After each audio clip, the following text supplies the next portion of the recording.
Hi there, my name is Jason Ayers, Director of Business Development with the Croft Financial Group and a member of the Investment Review Committee. On behalf of the committee, thank you for taking the time to watch our monthly review and commentary for February 2019. While January offered significant relief for investors as both U.S. and Canadian stock markets regained a portion of what was lost to the uncertainties of 2018. The welcome reversal was driven by two main catalysts. First, stocks were oversold and had approached significant long-term support levels. These technical levels tend to encourage short sellers to buy back equities to cover their positions and lock in profits. Investors also come off the sidelines to take advantage of the opportunity to buy their favorite companies at what might be considered a bargain based on valuations. Second, the U.S. Federal Reserve stepped back from raising rates, taking a more wait-and-see stance and easing investors' fears of an impending recession, at least for the time being, a move that surprised many. All things considered, both U.S. and Canadian stock markets were largely driven by negative headlines and the resulting uncertainty in the fourth quarter of 2018. With January's headlines being relatively positive, or at least not quite as negative, market sentiment shifted to a more risk-on mindset. For the month of January, the S&P/TSX, Canada's main index, added 8.74%, bolstered by its weighting towards a recovering energy sector, as well as a whopping 43.3% jump in healthcare, thanks mostly to cannabis stocks. The S&P 500 on the U.S. side added 8%, influenced by a pause in interest rate hikes, better than expected earnings, a jump in industrials, as well as an impressive rally in the energy sector based on OPEC's agreement to cut production.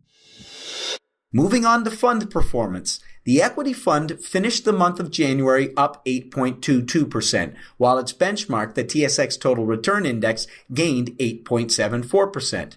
This, of course, also reflects the year-to-date numbers. As discussed in last month's commentary, the fund has been repositioned to be more defensive, accomplishing January's recovery while holding 30% cash and two hedging positions on the S&P 500 and NASDAQ indices. Many of the underperformers were purged from the portfolio and profits were locked in on the outperformers. The investment committee has been paying close attention to the latest round of earnings reports. The performance of a company in the previous quarter's economic conditions and how they communicate their expectations moving forward, known as forward guidance, have a significant impact on the share price and is a metric that influences investment decisions. So far, the earnings numbers have been tamer than expected. While there have been several bottom-line beats, fewer companies are beating on revenue expectations, and the profit guidance from management has been lower than in the past. While we will continue to capitalize on any upside opportunity, this further reinforces our expectations that 2019 is going to be a challenging one for stocks. Given our expectations, the equity fund will continue to remain defensive by raising cash, moving into securities with quality and low volatility attributes, and using additional option strategies that are more suitable to reducing downside risk in the current market environment. The income fund gained 3.19% in the month of January compared to the Financial Post Index Income Benchmark, which was up 2.64%. This also reflects the year-to-date returns. The investment committee took significant action to provide stability for what is projected to be a turbulent 2019. The fixed income exposure within the fund was increased to 55%. Within this fixed income allocation, the preferred share exposure was reduced from 20% to 15%. This adjustment was accomplished by selling the entire exposure to the preferred share ETFs that had exhibited significant volatility last quarter. Less volatile individual preferred shares now make up this component of the fund. Convertible debentures were increased 6.4%, up from 3%, by adding two new positions, Fiera Capital and Ag Growth International. The fund initially held the Ag Growth International stock, but switched to the convertible debenture, which provides more stability, but still participates in long-term upside opportunity. Sector exposure transitioned to lower volatility holdings in utilities, telecom, and healthcare, while reducing exposure to higher volatility sectors such as information technology and financials. The fund closed out Facebook, Alibaba, Micron, and added a hedged QQQ option strategy that profits from the time decay of short-term put options. The QQQ is the ETF that tracks the NASDAQ index. Healthcare exposure was also increased to 8.55% by adding Danaher Corp and Medtronic.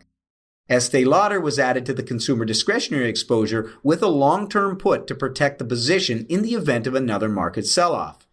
The covered call position on the gold sector was also reestablished. Gold companies traditionally increase in price during market downturns as investors look for safe investments.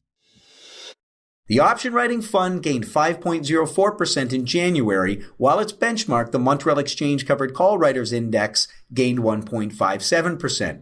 Once again, this reflects the year-to-date returns. The fund is currently 90% invested in equities with a 10% cash buffer. During January, some of the cash held towards the end of 2018 was put to work to capture an anticipated bounce in early 2019, as the market was then considered to be oversold. Within the overall portfolio, 63% of the stock positions have an option writing strategy overlay to support cash flow requirements. 27% of the equity positions were left uncovered to capture the upside opportunity during the market recovery. The fund was still overweight financials in January, but exposure had been reduced by 20% from December. Exposure to consumer discretionary, industrials, telecommunications, information technology, and healthcare was increased, while fund exposure to energy and materials was decreased.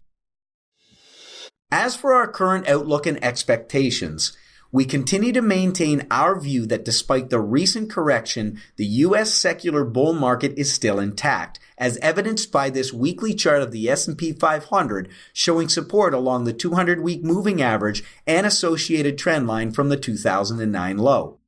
However, as stated last month, the economy is in the mature phase of expansion and market fundamentals are late cycle.